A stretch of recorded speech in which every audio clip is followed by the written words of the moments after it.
Deborah's marriage was the kind that people prayed for. Her husband, Mr. Ikenna, was tall, handsome, and a gentleman who treated her like a queen. They lived in a cozy 2-bedroom flat in the heart of Enugu, where their laughter echoed against the walls and their love radiated through every corner. Ikenna would often surprise her with roses, even if it was just a random Tuesday. On rainy evenings, they would cook together, sing songs, and dance barefoot in their small kitchen. Deborah was truly happy.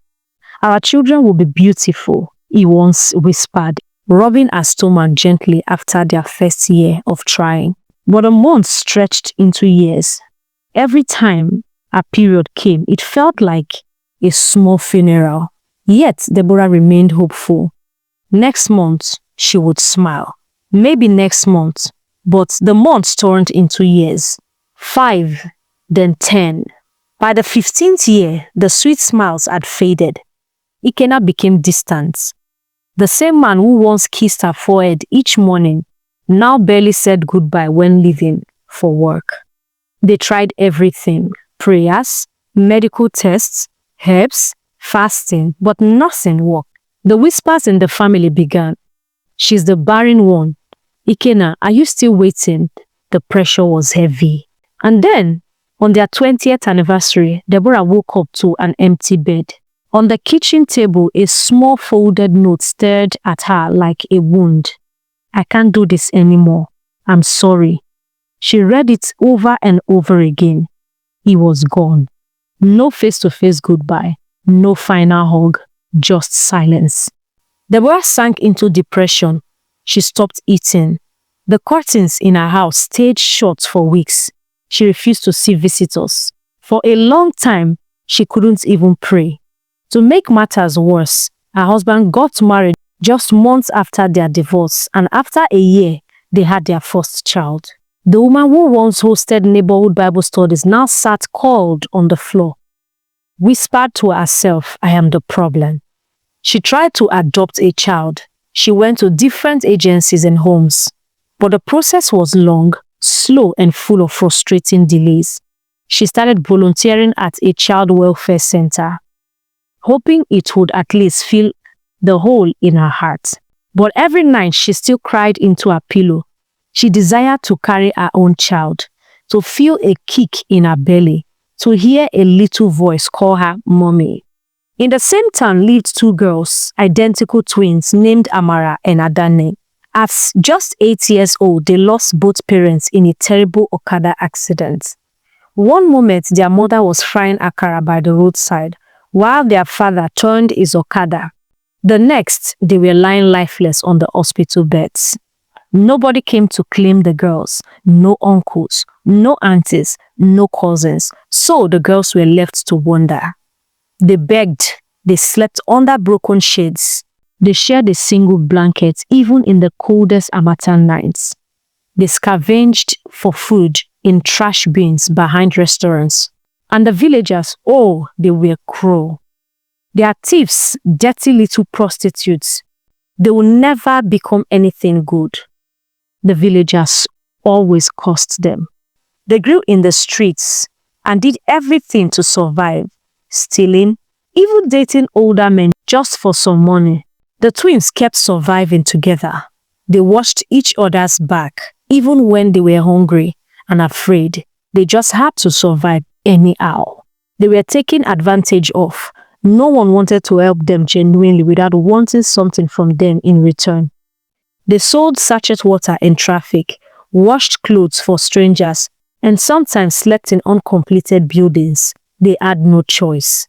One hot afternoon, the twins went to buy garri with the little money they had scraped together.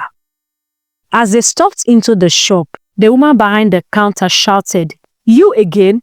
Did you even bathe today? Go away, dirty rats, prostitute children. Your mother must be rotting in shame." The insults were sharp, cruel, and loud. People gathered. Some laughed, some joined in insulting them. Amara's eyes were filled with tears. But then a car came to a slow stop nearby. Inside was Madam Deborah. She had just finished a meeting at the Child Welfare Center and was heading home when she heard the shouting. "What is going on here?" she asked. "They are just these useless girls from nowhere," the shopkeeper replied, "always smelling and always begging." Deborah looked at the twins, thin, dirty, and barefooted. But in their eyes, she saw something familiar. Pain. Deep pain. "Get in," she said softly. At first, the girls didn't trust her. Why would they? Nobody had ever helped them before. They were surprised. But they said to themselves, "After all, we have nowhere to go to.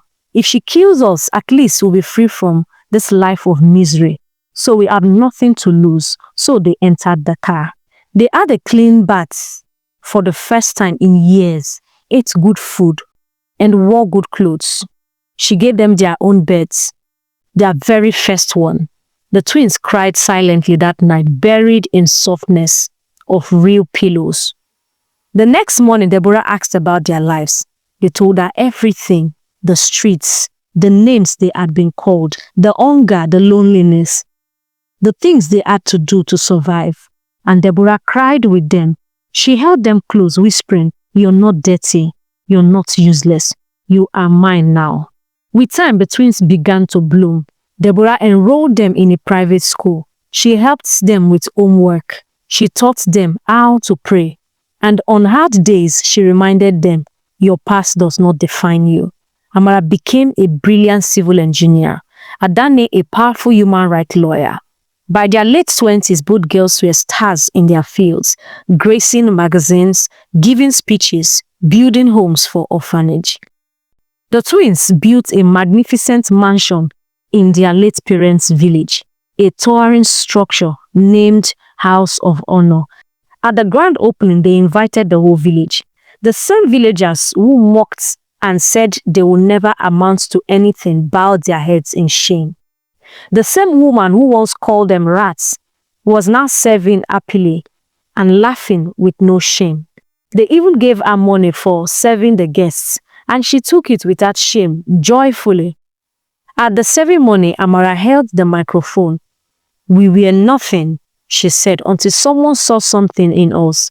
She turned to Deborah. "Mom," she said, "you may not have carried us in your womb, but you carried us in your heart. You are our mother and always will be." Deborah wept, not tears of sadness, but tears of fulfillment. She did not die childless. She had daughters, daughters who loved her, daughters who carried on her legacy. Soon, they both got married, and Deborah was going from one of her daughter's house to the other for Omugo.